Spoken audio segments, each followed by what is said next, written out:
বিষয়টা বাংলাদেশে থিওরিটিক্যালি আছে, প্র্যাকটিক্যালি নাই। সবাই মনে করে যে আমি ইউনিভার্সিটিতে ভালো রেজাল্ট করে আসছি, ভালো অর্গানাইজেশনে জয়েন করছি, আমার কাজ শেষ। আসলে আমাদের যে কোনো স্কিল এখন যে চেঞ্জ সিচুয়েশনে 2 থেকে 3 বছরের বেশি আর ভ্যালিড থাকে না, এবং কোনো স্কিল আছে এত দ্রুত অবসলিউট হয় যেগুলির জায়গায় যদি পূরণ করতে হয় তো নতুন নতুন স্কিল নিতে হয়। এবং এই ধারাটাই বাংলাদেশে সৃষ্টি হয় নাই। অর্গানাইজেশন লেভেলে যদি যায়, মানুষকে যে সার্ভ করা বা তাকে ট্রেন করা, ডেভেলপ করা, সেই কালচারটা অর্গানাইজেশনে নাই। আর এমপ্লয়ীদের মধ্যেও মনে করেন যে ওইটা খুব একটা নাই, কারণ মানুষের লার্নিং একটা ফেয়ার বা হবি আছে। মানুষ খুব চাপে না পড়লে, দায়ে না পড়লে কিন্তু শিখে যায়। তো সেই জন্য এখন আমাদের উচিত হবে অর্গানাইজেশনগুলিতে এমন একটা সিস্টেম ডেভেলপ করা যে এমপ্লয়িরা বাধ্য হবে তারা নিজেদের ওই এরিয়া নিজেরা আইডেন্টিফাই করে এটা ডেভেলপ করার জন্য অবজেক্টিভে নিয়ে আসতে হবে। সুপারভাইজার এটাকে one of the important objective হিসাবে নেবে, এবং সেখানে অবজেক্টিভ নেওয়ার পরে ডিফাইন করে দেবে যে কোন এরিয়াটা কীভাবে তারা ডেভেলপ করবে। এটা যদি না করা হয়, আলটিমেটলি যেটা হয়, আজকে যিনি একদম টপ পারফর্মার, কালকে হয়তো ওয়ার্স্ট পারফর্মার হয়ে যাচ্ছে। আমরা যে ক্রিকেটের মধ্যে আমরা দেখতেছি টপ পারফর্মাররা পড়ে যাচ্ছে, কারণটা কি, তারা তাদের স্কিলটা সেভাবে ধরে রাখতে পারছে। সৌরভ গাঙ্গুলি অনেকদিন খেলছেন, আমাদের এই যে সচিন তেন্ডুলকর অনেকদিন খেলছে, আবার কেউ দেখা গেল যে অল্প কয়েকদিন খেলেই সে ডিজেল। এটা হলো যে প্রত্যেকের এরিয়াতে আইডেন্টিফাই করতে হবে যে কোন স্কিলস কম্পিটেন্সিগুলি আমার ফিউচার সাকসেসের জন্য, সার্ভাইভালের জন্য দরকার, এবং সেটাকে অ্যাড্রেস করতে হবে। এবং মনে রাখতে হবে যে জাতিসংঘ যে ফর্মুলাটা দিয়েছে, 70% ডেভেলপমেন্টের দায়িত্ব আমরা, 20% হলো সুপারভাইজার বা আমার কলিগরা, আর 10% হলো ক্লাসরুম সিচুয়েশন। কাজে যদি বাকি 30% না হয়, 70% আমি করতে পারি আমি নিজের উদ্যোগে। তো সেই বিষয়টা আমাদের মনে হয় এখন সময় আসছে যে it is not no more a choice, it is a mandatory issue. আমাদের এখন প্রতিনিয়ত যেভাবে করাতে দাঁড়বে, আমাদের স্কিলস কম্পিটেন্স ধারবে। একটা কথা বলে আমি শেষ করতে চাই, এই যে শোকন শত বছর আছে, তাদের নৌকগুলি বোতা হয়ে যায়, নিজেরা পাথরের পাহাড়ে গিয়ে ছিঁড়ে তার নখ এবং ঠোঁট ফেলে দেয়, দিয়ে প্রায় 1 মাস তারা না খেয়ে থাকে, কষ্ট করে, উইথ দ্য হোপ যে তার এই নতুন নখ আসবে, তখন তার নতুন যৌবন আসবে, তখন সে এই বড় শিকার ধরে খেতে পারবে।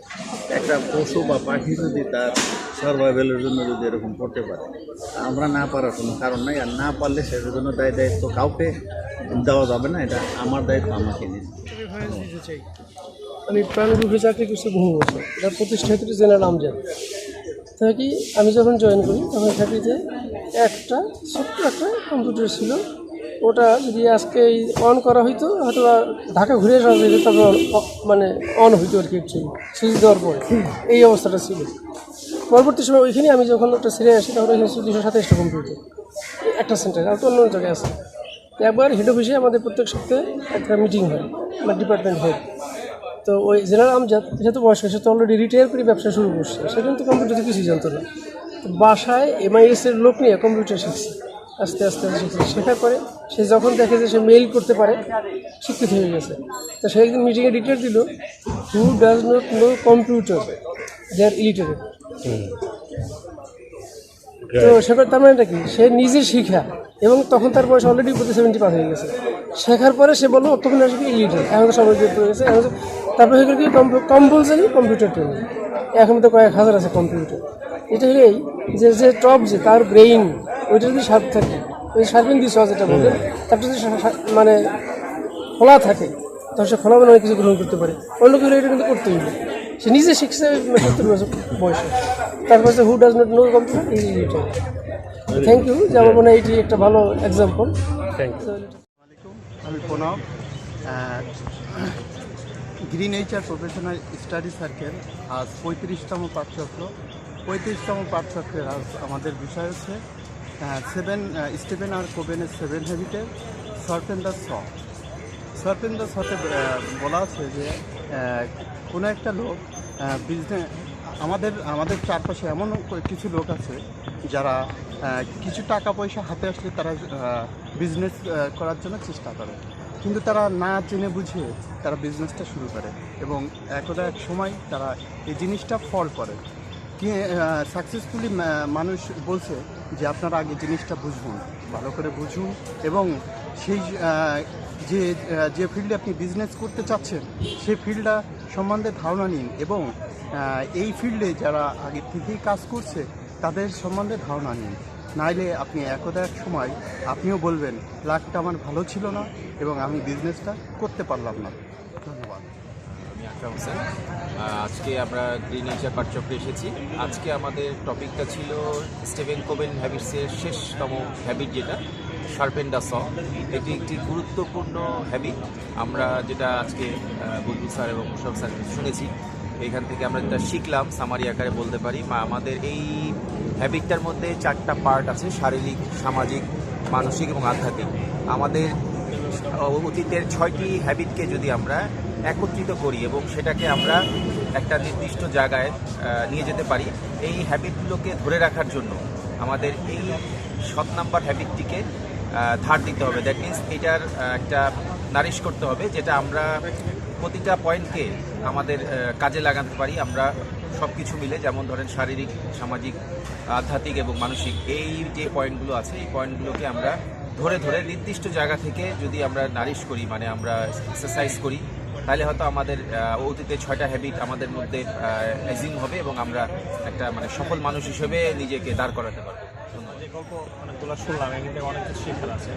আমাদের শৈশবকাল, কিশোরকাল, যৌবনকাল, এই অনুসারে যে আমরা কাজগুলো করি, অতীতের যে আমরা ভুলগুলো করি, অতীতের অনুশোচনা, ভবিষ্যতে আমরা অনেক স্বপ্ন দেখে কাজ করি, হ্যাঁ, কিন্তু সেই স্বপ্ন বর্তমানের সাথে মিল নাই, পরিকল্পনাহীন জীবন। তো আমরা যে অতীতে অনুশোচনা, ভবিষ্যতে রঙিন স্বপ্ন দেখি, বর্তমানে যে পরিকল্পনা করি, এই পরিকল্পনাতে আমাদের অনেক ভুল আছে। সেটা আমরা সঠিকভাবে আইডেন্টিফাই করতে পারি। হ্যাঁ, আমরা চিন্তা করি কিন্তু বাস্তবের সাথে সেই চিন্তা বা রুটিনকে মিল রেখে আমরা নিজেদেরকে আগায় নিয়ে যাই, যার দরুন আমরা এক পর্যায়ে আসা দুনিয়াতে আমরা এই পেরেশানির মধ্যে থাকি। কেন আমরা মনে করি যে আমাকে এই করতে হবে, এটাই আমার সাকসেস। আসলে আমাদের চতুর্দিক মিলে আমাদেরকে চলা উচিত, এমনকি পরিবার, পরিবেশ, সমাজ, হ্যাঁ, প্রতিষ্ঠান, সব কিছুই আমাদের একটা কাজের অংশ বা ইবাদতের অংশ। সেটাই শুনে আমার ভালো লাগে। আসসালামু আলাইকুম, আমি মোহাম্মদ আবদুল্লাহ নোমান। আজকে আমরা গ্রিন নেচার স্টাডি সার্কেলে একটা ইম্পর্টেন্ট বিষয় নিয়ে আলোচনা করছি। বিষয়টা একটা মজারও, লাইক হচ্ছে যে শার্পেন দ্য সো, মানে কারাতে ধার দেওয়া। বিষয়টা যদি আমি একটু ডিফারেন্ট হতে বলি, যে আমাদের প্রত্যেকের কিছু স্কিল থাকে। সো স্কিলগুলোকে আমরা করি কি, আমরা শার্প করি না, বা ওই স্কিলটাকে ডেভেলপ করার জন্য আমরা কিছু প্র্যাকটিস করি না, মানে দ্যাট মিনস যে পার্সোনাল ডেভেলপমেন্ট যেটাকে বলে থাকি।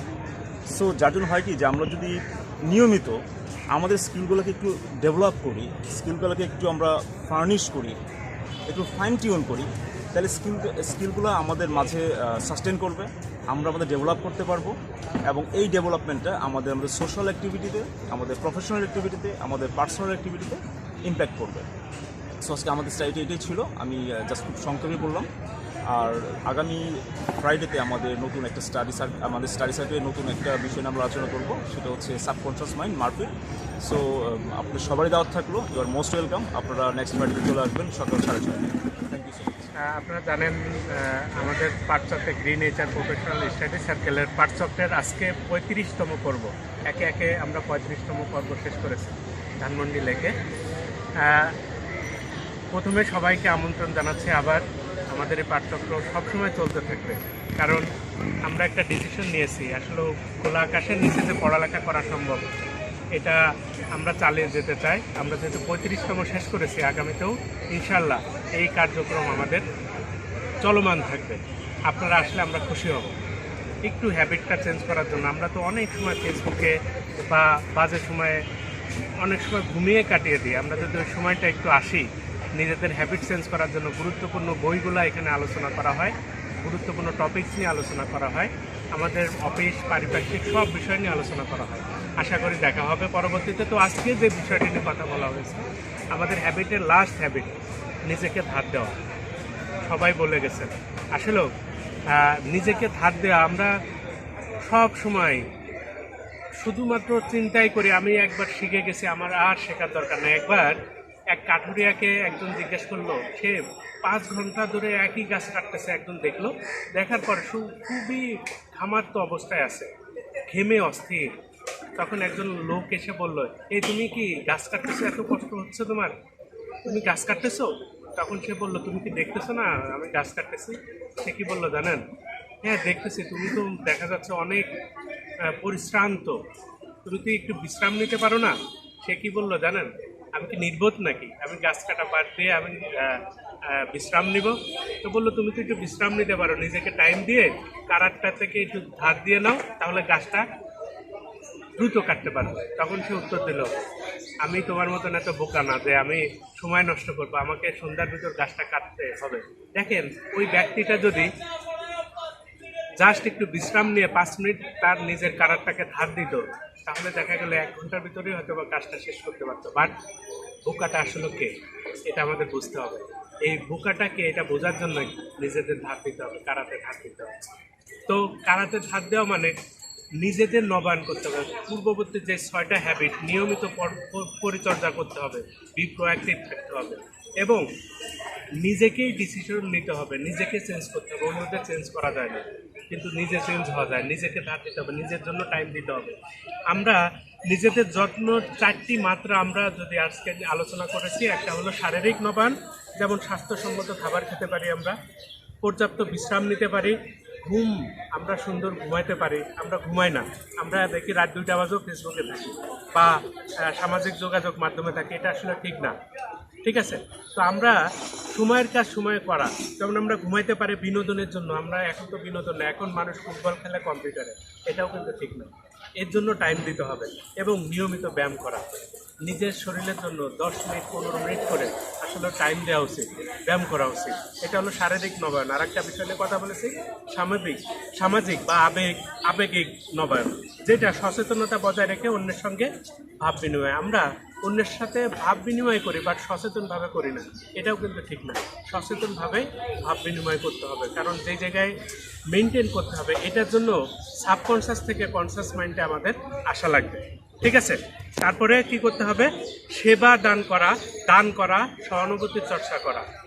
আমরা দান করি না, আমরা দান করতে হবে, অন্যকে সহযোগিতা করতে হবে। সুযোগ থাকলে আমরা এখন তো মানুষকে হেল্প করা বন্ধই করে দিচ্ছি, এটা আসলে ঠিক না। যদি আপনি পারেন সহযোগিতা করেন, এটাও কিন্তু একটা সামাজিক নবায়ন। আধ্যাত্মিক নবায়ন, মাঝে মাঝে প্রার্থনা করা, আপনি যেই ধর্মের লোকই হন না কেন, মাঝে মাঝে আল্লাহর কাছে প্রার্থনা করলেন যে আমাকে ক্ষমা করে দাও, বা নিজের জন্য কিছু চাওয়া, কিছু মেডিটেশন করলেন, এটাও কিন্তু আমরা আজকে এই বিষয়টা নিয়ে আলোচনা করো। আর মানসিক নবায়ন, পড়ালেখা করার, নতুন নতুন বই পড়া, মানে সমাজ যেভাবে খুব ভালো ভালো বই আছে আপনি পড়তে পারেন, এভাবেও আমাদের মানসিক নবায়ন হতে পারে। তো আশা করি সামনের দিনে আরও বিস্তারিত কথা হবে, দেখা হবে সবার সাথে আগামী শুক্রবার 6:30টায়। থ্যাংক ইউ সবাইকে, আসসালামু আলাইকুম।